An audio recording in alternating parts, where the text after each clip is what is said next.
We all know that the last 24 months have been nothing like we've ever experienced in our lifetime, in our business lifetime, or even just our normal lifetime.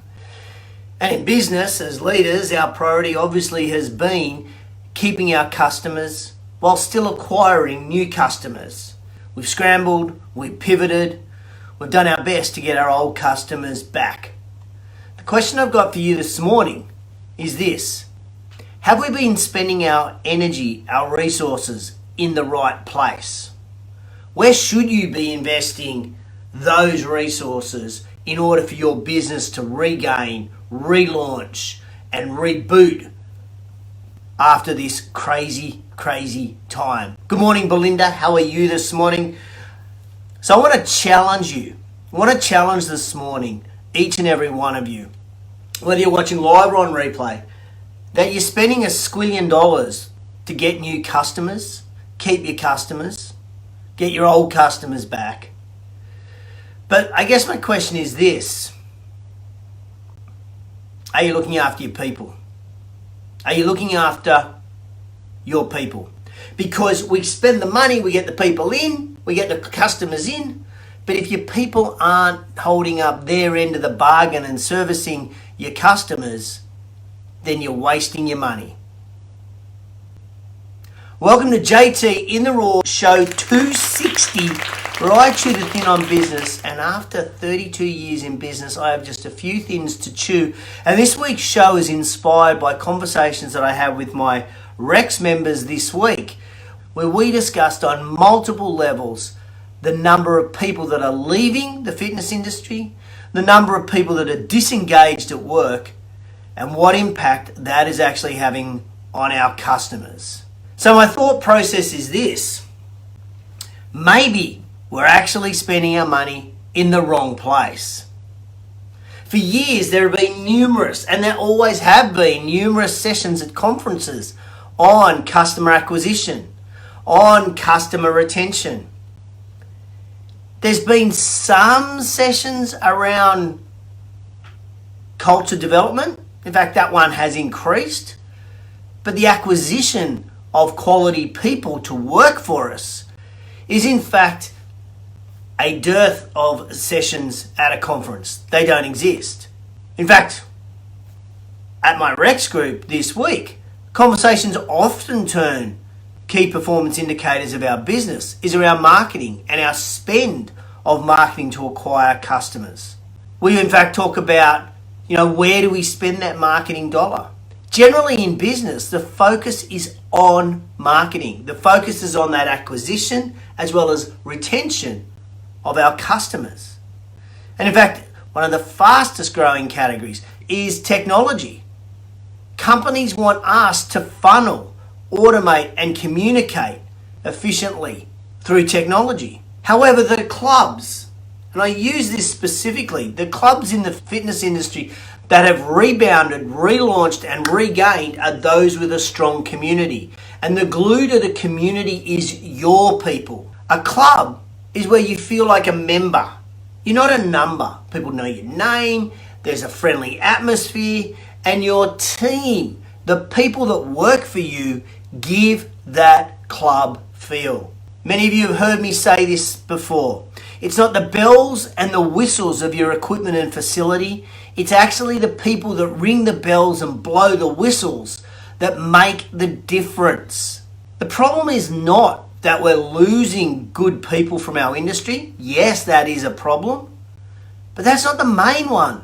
The problem is we're not attracting people into our business in whatever industry we are in, whatever business category you work in. Are you attracting the best receptionist if you're a real estate agent? Are you in fact attracting the best physiotherapist if you run a physiotherapist clinic?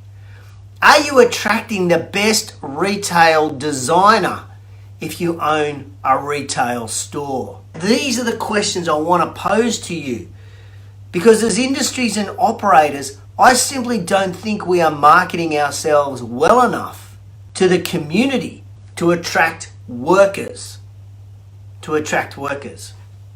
In fact, let's have a look at a bit of data.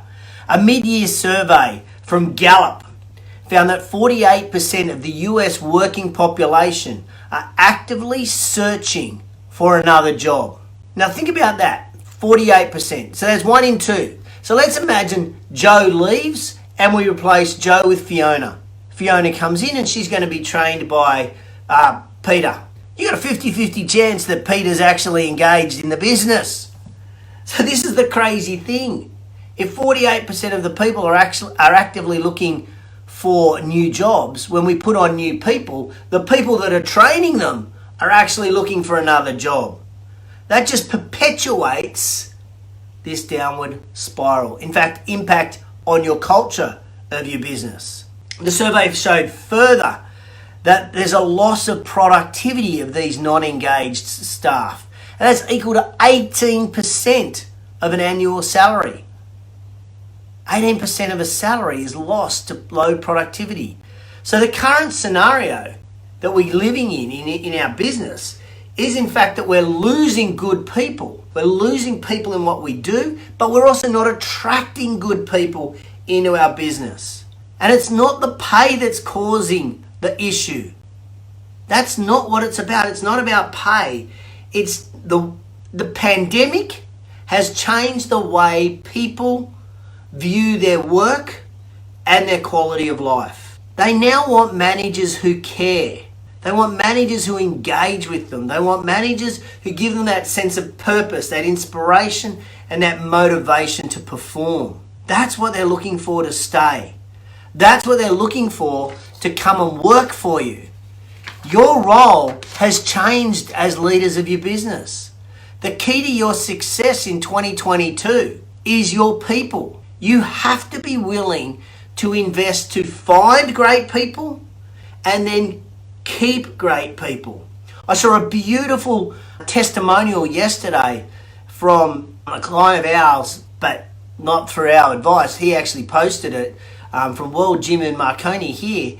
And Tim, one of Tim's team, gave a testimonial on why he loves working at World Gym Marconi. How many times have you seen testimonials? How many times have you any of your team done a testimonial on why it's such a great place to work? Just as you use your energy, your resources, your finances to find and keep customers, we need to be doing the same for our team. We need to put the same energy and effort into attracting good people to come and work for us. Perhaps we need to add a line on our expense budget in order to market to good people, to attract the best of the best. Your clients want great service. Your clients want a great facility. They also want great people. What are we doing to attract great people?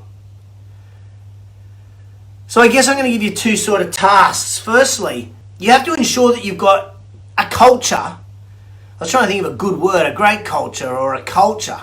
But you've got to have a strong culture in your business. And secondly, you've got to market to a labour force that you are a great place to work. As I said, testimonials from happy staff, success stories of career progression. Again, speaking with a Rex member in New York, he had a member of his gym who took photos. And he loved that his training was so good. He loved the results and he loved the facility so much. He went off and got a qualification. And he did all of that off his own back. Didn't ask for any money. Then came back to the owner and said, I'm now qualified. Could I get a job here? He's now teaching the majority of classes. What a great idea. Sharing that journey of people that you've got working for you. Why or how they've come to work for you. What's their story? Why did they choose you of all of the gyms? Why did they choose you of all the car dealerships to work for? Why did they choose you? This is part of your marketing strategy to attract good quality people. Stop settling for average. Lift that level and go for those higher people. Your list of these things that you can do marketing wise must continue, must grow, because we're no longer competing with other gyms for staff. We're no longer competing with other real estate agents, other physiotherapists, other hospitals. We're not competing with them. We're competing with freaking everybody. We are competing with everybody for good people now. So to plug the retention hole, to plug the customer acquisition hole in your business, to fill that prospecting funnel, is to provide a phenomenal place to work. And it requires you to step up as a leader in how you run your business. At Rex Roundtables, one book that we always use, and I've talked about this on JTInTheRaw a number of times, is First Break All the Rules by Marcus Buckingham. If you haven't read it, read it. First Break All the Rules. They give you a checklist. You should be using those checklists in order to check on your team. When you know you've got a great culture, when you know you've got a great place to work, it's not winning an award. And there's plenty of awards out there for you to apply for to say, hey, we're a great place to work and winning some award. It's not that. You actually know you're running a great place to work when the people that work for you refer new people to work for you. Ha ha! Just like you know you're running a good business when your customers refer people, you know you're running a good culture when your current staff refer people to you. The late Tony Hsieh, who was the CEO of Zappos, he said that more often than not, positions vacant at Zappos were filled by internal referral rather than having to go to the general public. The current staff found people to work for them because they love working at Zappos. Just like with members, staff referral is the key to building a strong culture in your business. When your staff are happy, they're telling their friends to work with you. So now is the time to act. Now is the time. We are in a battle to attract good people and a battle to keep our good people. It's not about money. Forget the money side of things. It's about care. It's about engagement. It's about a higher purpose. Your greatest asset in your business is your people. So focus on your people and you will reap the rewards in 2022.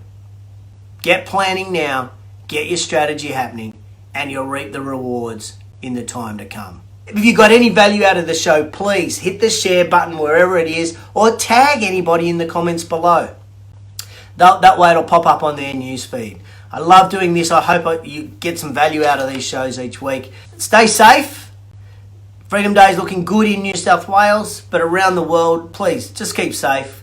Keep physically distant from people, but don't stay socially distant. I'll catch you on the flip side.